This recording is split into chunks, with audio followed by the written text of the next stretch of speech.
So like I said, it's a pleasure to be here with you all. I do see some familiar names and faces, but I see a lot of new names and faces as well, so that's exciting.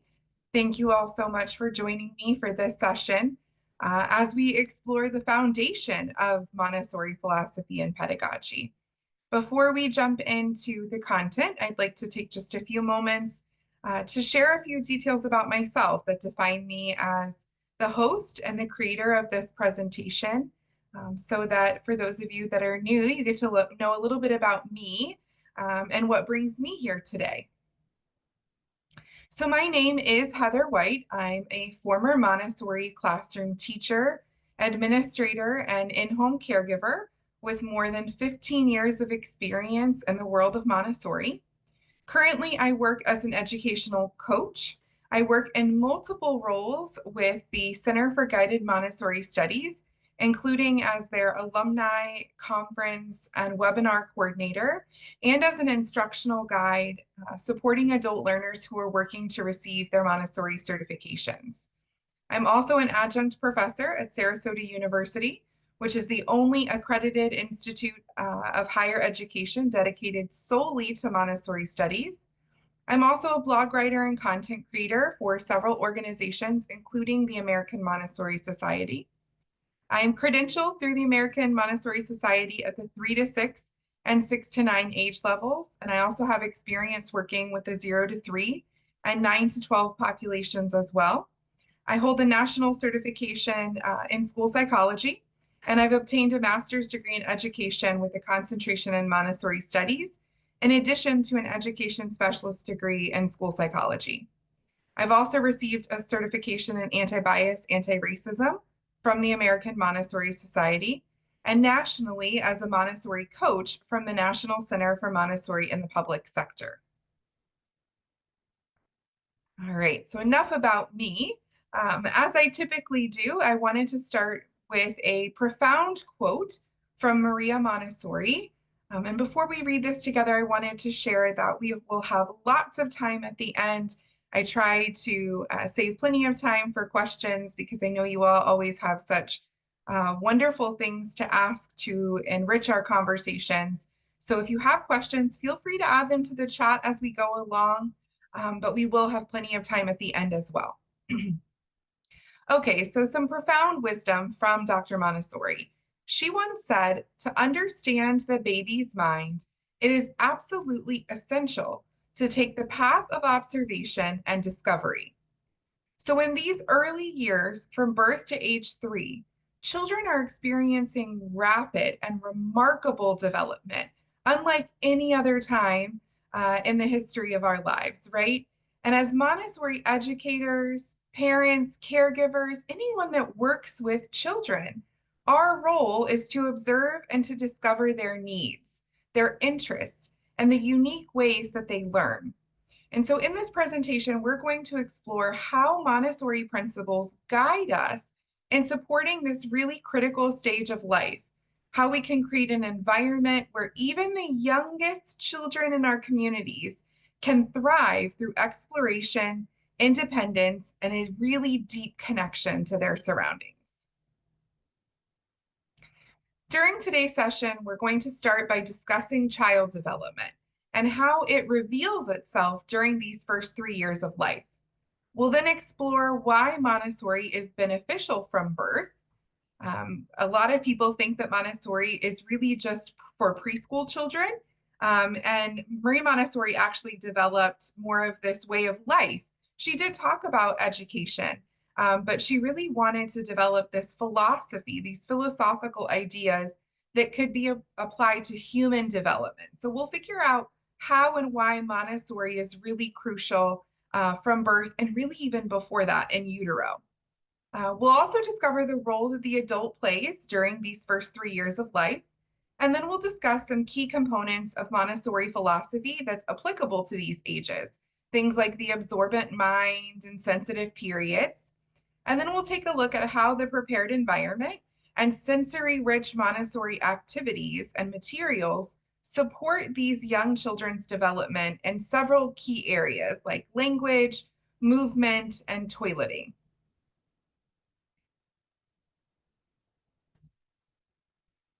Okay, so the first 3 years of life are the most fundamental in the development of human beings and their potential. Often we're focusing on what we are capable of and our potential as adults. We focus a lot on adolescence, right, as they prepare for adulthood. But it's really these first 3 years of life that are so crucial.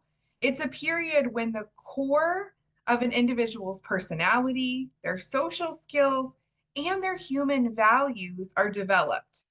An understanding of the child's development allows us as adults to meet the needs of infants and toddlers, responding to Dr. Montessori's call to respect the natural learning process that's really starting at birth and before by fostering a sense of belonging, independence, and language acquisition that enable children, even the youngest of children, to feel capable and confident. Babies are naturally designed to learn through their senses. The familiar scent of their mother, the sound of birds singing, the sight of bright lights, the feel of grass beneath their feet. And Maria Montessori encouraged us to approach this type of sensory exploration with more wonder and intentionality.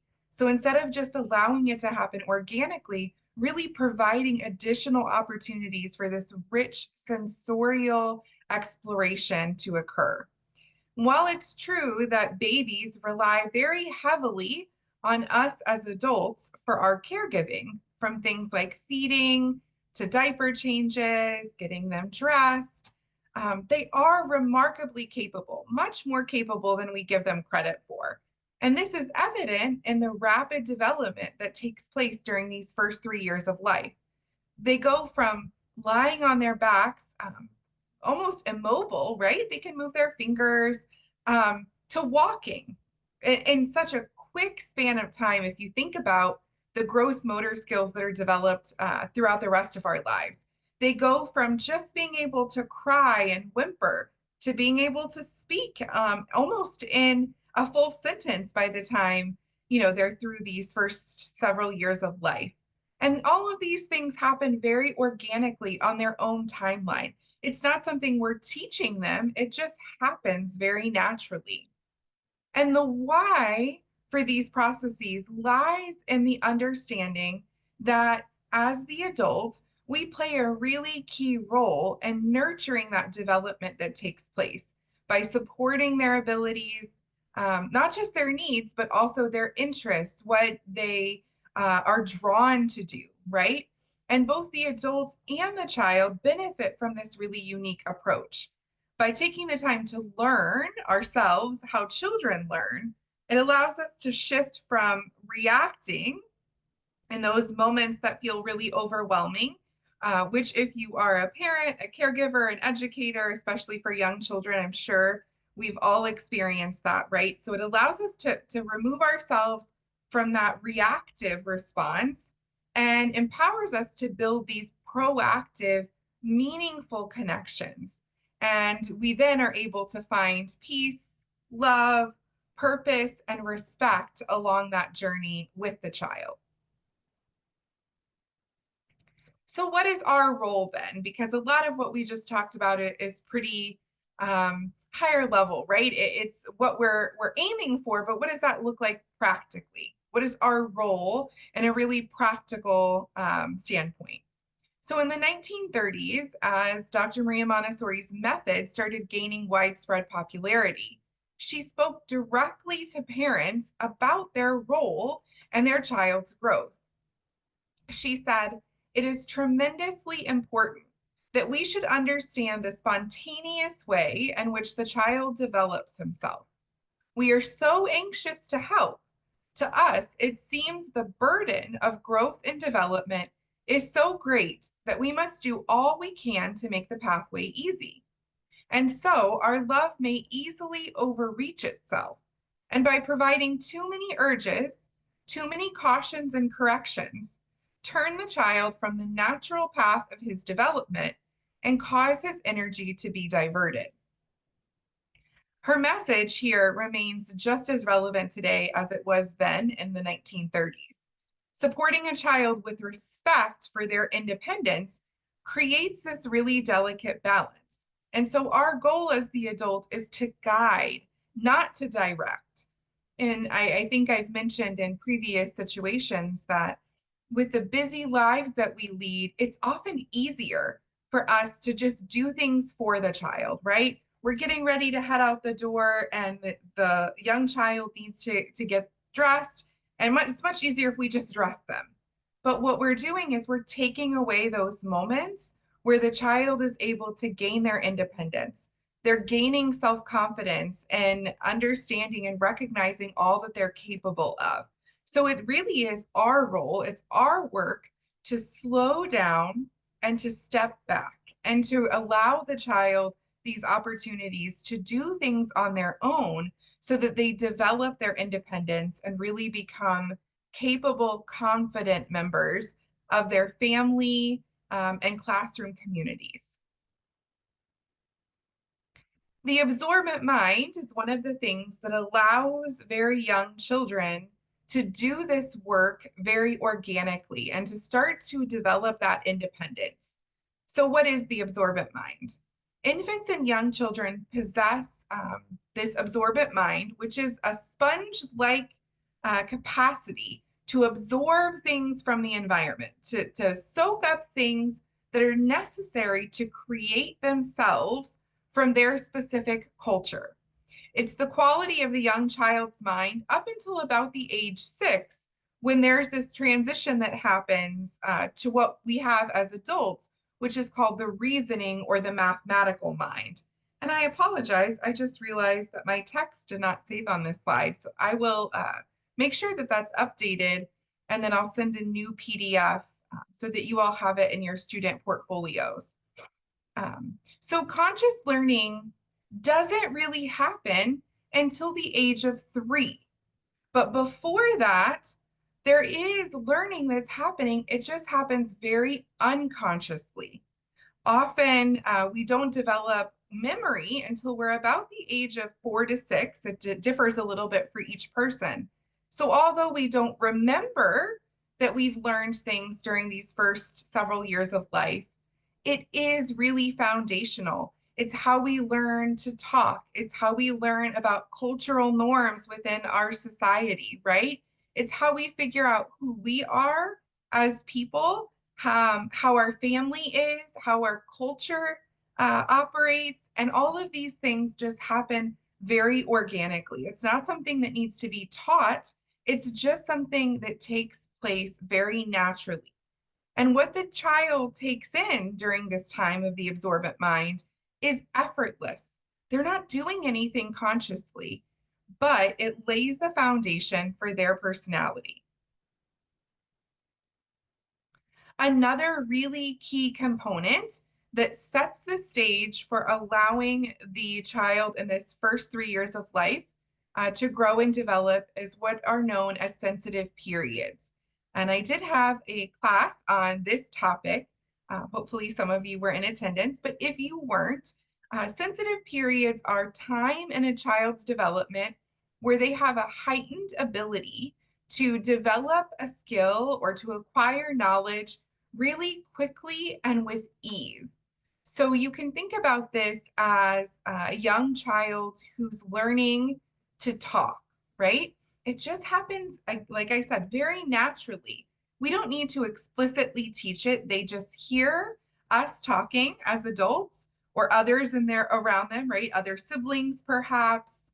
And then they start doing it. First, they mimic what we're saying, and then they start to talk on their own.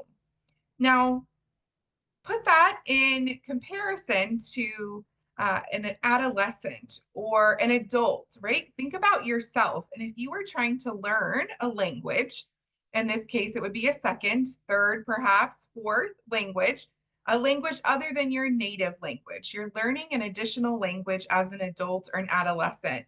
It's going to be much more cumbersome. It's going to require more time, more effort. Maria Montessori even talked about it being this process that was almost like drudgery, right? It might be something that you dread, something that seems very monotonous, something that is tiresome. Learning a language for a child in the first 3 years of life, especially, is not like that. Even up to age 6, they're joyful. They want to soak it all up. It's that absorbent mind's coming into play again, right? And the reason that they gain so much joy and peace and are so drawn to acquiring language is because they're in that sensitive period for language.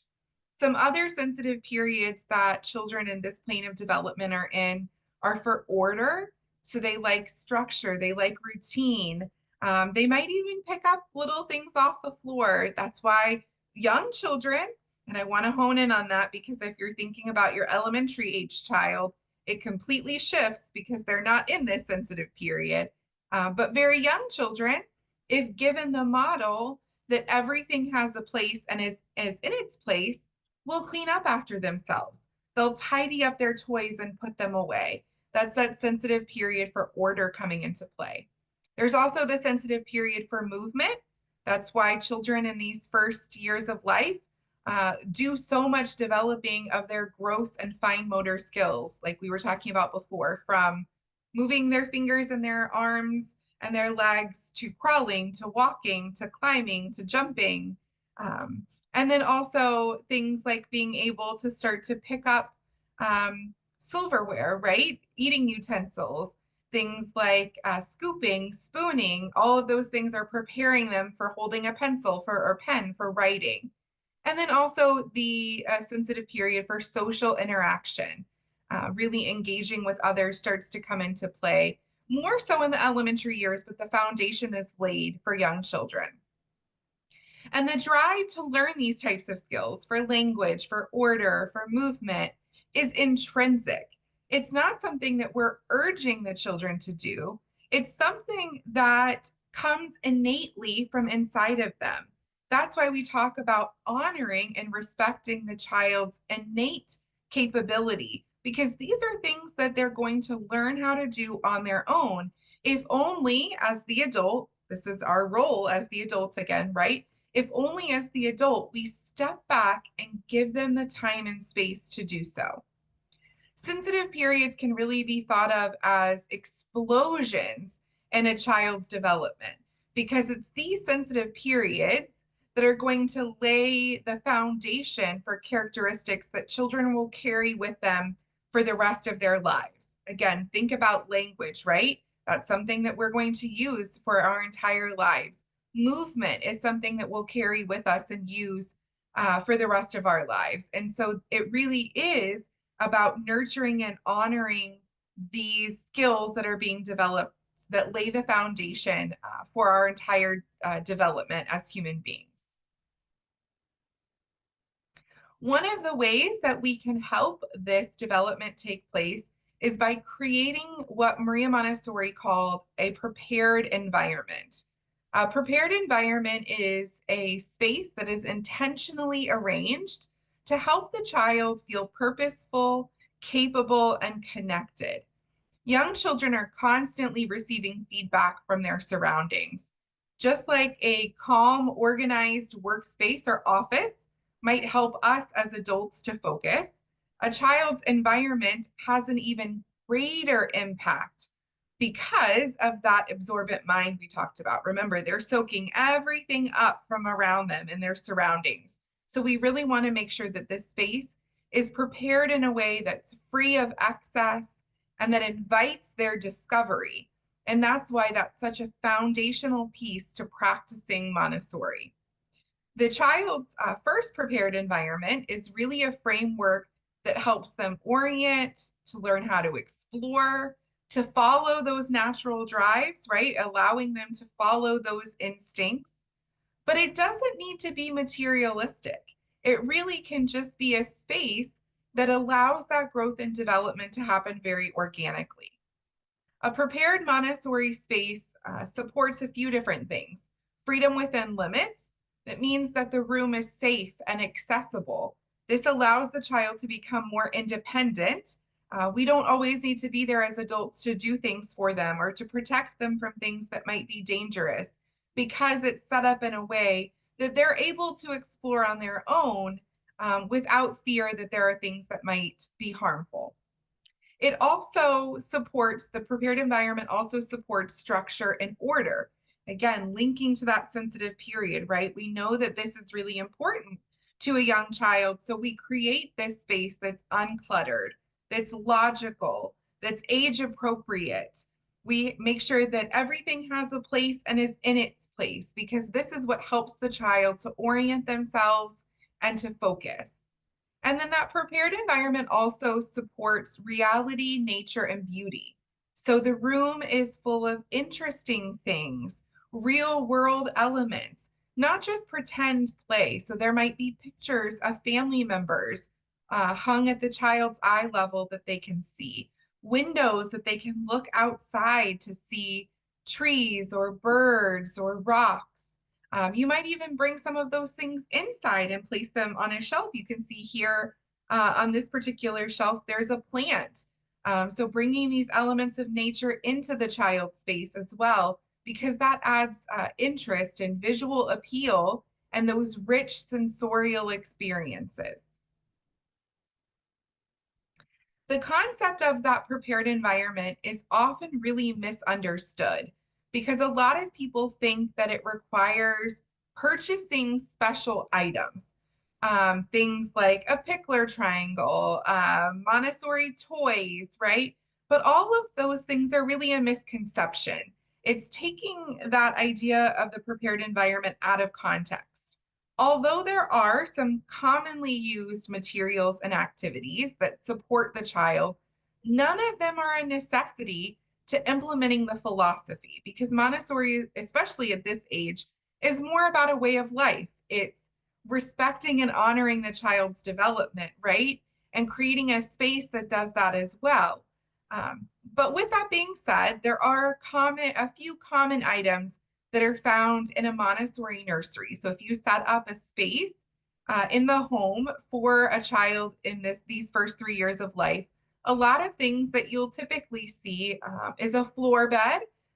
This can just be a mattress or a pallet on the floor, something that allows the child to enter and exit the sleeping space on their own, right? We're focusing on that independence. Artwork and mobiles that are hung at the baby's eye level.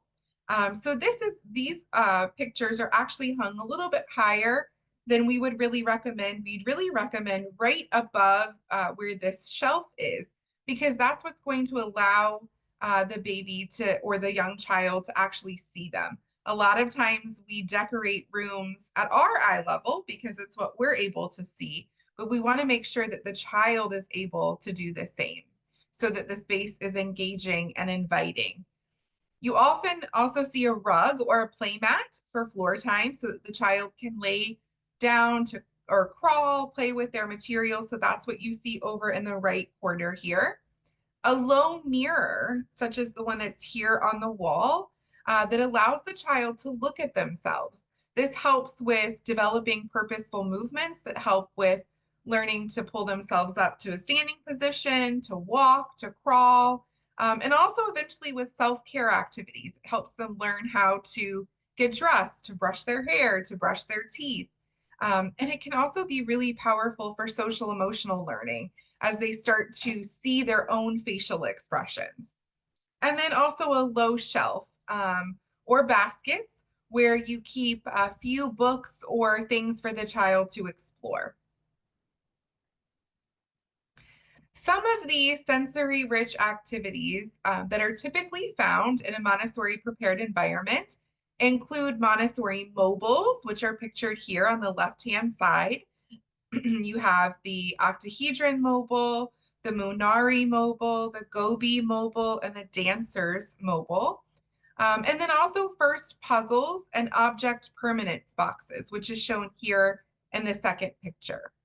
These Montessori visual and tactile mobiles are designed to really naturally support a baby's developing vision and coordination during the first 4 months of life. Unlike traditional mobiles, which are really stationary decorations that are placed outside of the child's reach, usually over a crib, Montessori mobiles are considered the baby's first work. They're positioned at the baby's level during wakeful time. So instead of as you're trying to get them to go to sleep, It's while they're awake and alert, usually in a dedicated movement area. So it would be over that mat we looked at in the last picture, separate from their sleep space because you want to encourage that interaction.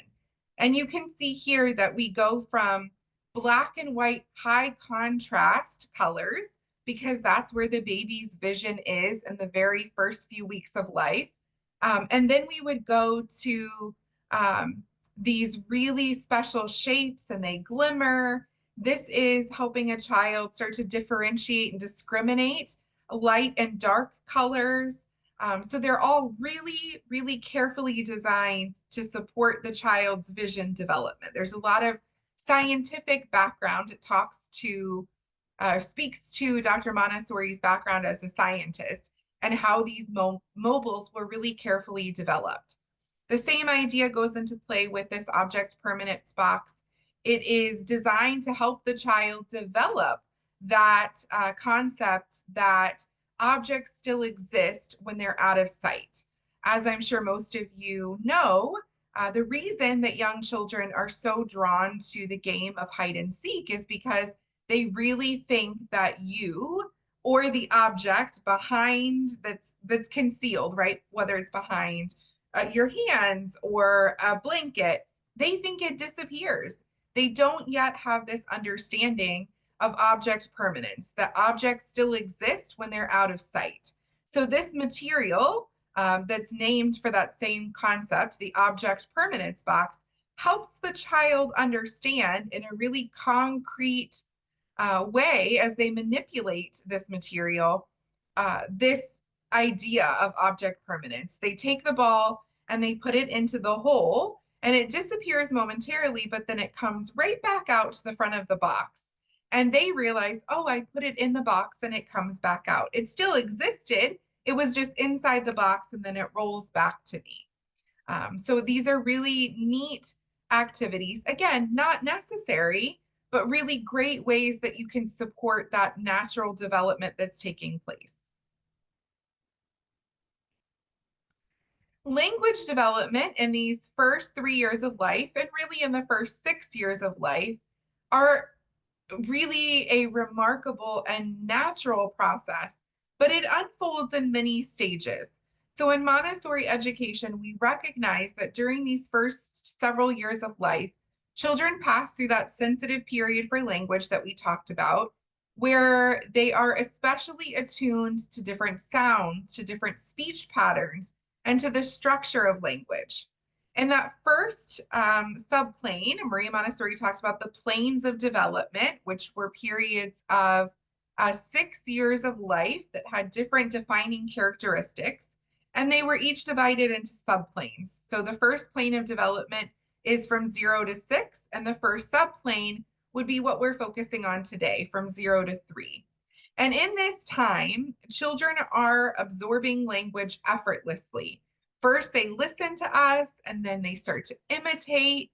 And this is often referred to as the pre-linguistic phase, when infants are taking in the sounds of their environment and forming the foundations for speech.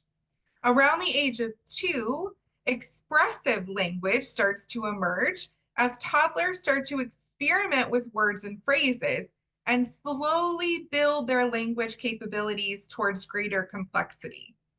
In the Montessori environment, we support this process of language development by creating those really rich, interactive, responsive experiences.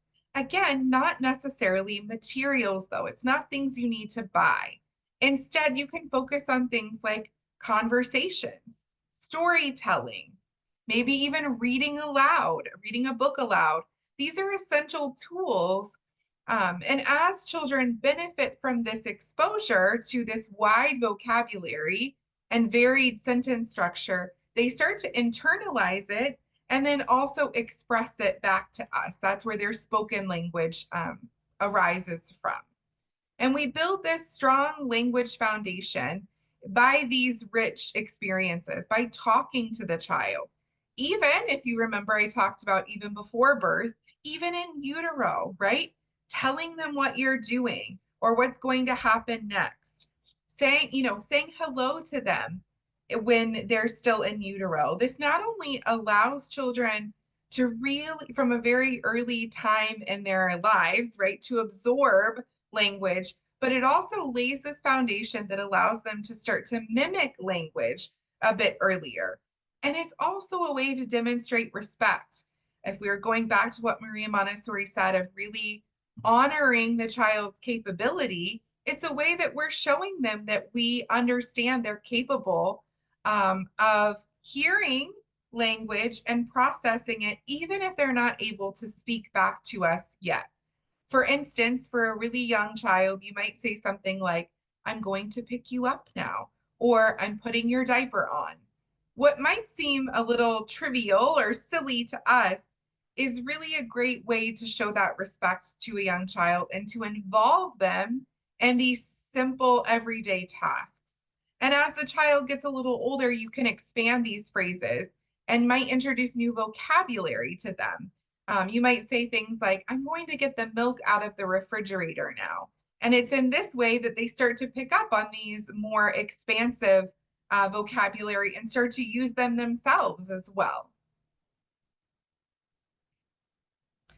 As children are developing and refining their fine and gross motor skills, we're also aiming to give them as many opportunities for these rich experiences as well, opportunities to practice these skills. From grasping and reaching to crawling, walking, jumping, climbing, young children are really experiencing that exponential growth we were talking about earlier in the movements of their bodies. They're really figuring out what they're capable of from a movement perspective during these first 3 years of life.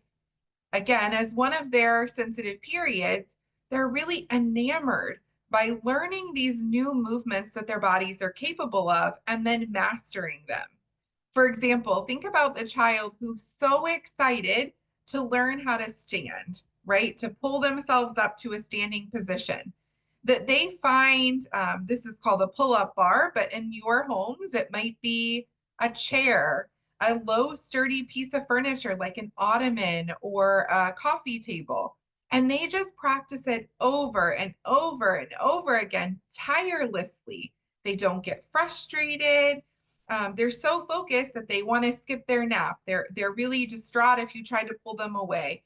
They just seem unfazed when they fall again and again and again. It's this intense concentration and this sense of joy and peace when they've mastered this new movement that really perfectly depicts this sensitive period for movement that the child in the first 3 years of life is going through. And so because of this, we want to create these really open areas. We're thinking about creating that prepared environment, right? We want to create open areas within this space where the child is free to move about and to explore things on their own. Again, supporting their independence as well. So there might be this large open space with that movement mat, like we looked at in the picture of the child's nursery, where the child is able to access different materials that are intentionally designed for their age and their interest for them to explore. Sometimes these items might be placed just out of the child's reach if they're an infant on the floor to help encourage and promote their movement, right? We want them to reach out and to grasp things. And I want to mention once again, however, that as beautiful and wonderful as Montessori materials are, such as the Montessori pull-up bar here, it's not a necessity. It's a great way to support their ability to pull themselves up, to start to give them something to ground themselves as they're starting to cruise and preparing to walk. But it's not something that's necessary to implement and embrace Montessori. There are other ways to support children who are working on this skill, right? We talked about that low, sturdy piece of furniture or a chair, or the edge of a couch. All of these things accomplish the same goal. So remember that although these materials are beautiful and might be enticing, that they're not necessary, because sometimes that makes people feel like Montessori is inaccessible because it can be expensive to purchase all of these things. The Montessori approach to toileting is a really natural, gradual process as well that's closely attuned to a child's readiness and desire for engaging in that process. This is a developmental skill that children are acquiring independently over time and not an activity that requires training like we often think as adults. Toileting is really a journey that facilitates teamwork between the young child and the adult, through which we as the adults can support the child, again, by observing their needs and their behaviors, by preparing the environment carefully, and by providing them encouragement and support. So, as adults, we can focus on helping the child develop independence with toileting through self care activities, things like learning how to dress and undress themselves, because these are skills that they'll need as they begin to toilet. Modeling how to put on and take off different clothing items with slow, deliberate movements. You can sportscast what you're doing as you're getting dressed or as you're dressing a child, right? I'm putting your shirt on now. Put your arm through the hole. You can also hang a mirror, like we looked at in the nursery, at the child's eye level, because that allows them to see the body movements that are necessary for dressing and undressing themselves. Adults can also help children recognize their own body signals. So if you state things that you see that are nonverbal, you might say something like, I notice you're crossing your legs. I wonder if you need to urinate. And much like the bedroom space was prepared to support the child's independence, the bathroom space can be a prepared environment as well. Again, you don't need specific items like you see in the pictures here that are like perfect social media uh, ideas that might be unattainable. You just want to focus on making things accessible to the child. You might have a child-sized toilet or a stool that allows them to access the adult toilet. You might have a stool for the sink or vanity so that they're able to wash their hands, a small towel at their height so they can dry their hands or clean up any spills, a little basket or some kind of container that they can put soiled clothing, some clean clothing that's accessible so that if they have an accident, they can change or try to start changing themselves independently. What's really most important is that by avoiding pressure and reward for toileting, by using clear language, by offering choices, establishing consistent routines, we again honor the child's capability and help them feel empowered along this journey that takes place so naturally. So, like everything we've discussed so far, it's about honoring that capability and supporting them as they move towards independence. As we close out today's presentation, I want to leave you with one of Dr. Montessori's guiding principles. She says, the first duty of the educator, and I want you to also think about educator here as adult, right? Parent, caregiver. So the first duty of the adult, whether he is involved with a newborn infant or the older child, is to recognize the human personality of the young being and respect it. So this wisdom is for all of us who work or live with children. In these early years, our role is not to mold or to control, but to observe, to respect, and to nurture each child's individuality and their potential. By doing so, we're honoring their humanity and we're supporting their natural development. If you're interested in learning more about Montessori for children in this first plane of development from age 0 to 3, I strongly suggest that you check out some of these resources. The first, Guide and Grow, has a wealth of information, blogs, YouTube videos on their YouTube channel, lots of videos on their website. They're actually partnered now with Montessori Parenting. So you'll find both organizations linked together. If you are a parent or caregiver of a child ages 0 to 3, Guide and Grow also has a Facebook page, which I can link in the chat momentarily, which is a wonderful community of other parents, educators, caregivers for children this age that is very supportive. The Montessori Baby and the Montessori Toddler are really fantastic books by Simone Davies. They offer practical applications of Montessori in the home for children ages 0 to 3. The Joyful Child by Susan Macklin Stevenson is another wonderful resource. And finally, although some of the information is a bit outdated, particularly regarding sleep, Montessori from the Start by Paula Polk Lillard and Lynn Lillard Jessen is a really great resource as well. And before I open it up to final questions, I just wanted to say thank you so much for joining me today. I've shared my contact information with you here. If you have any questions after today's session that we're not able to get to, please feel free to email me or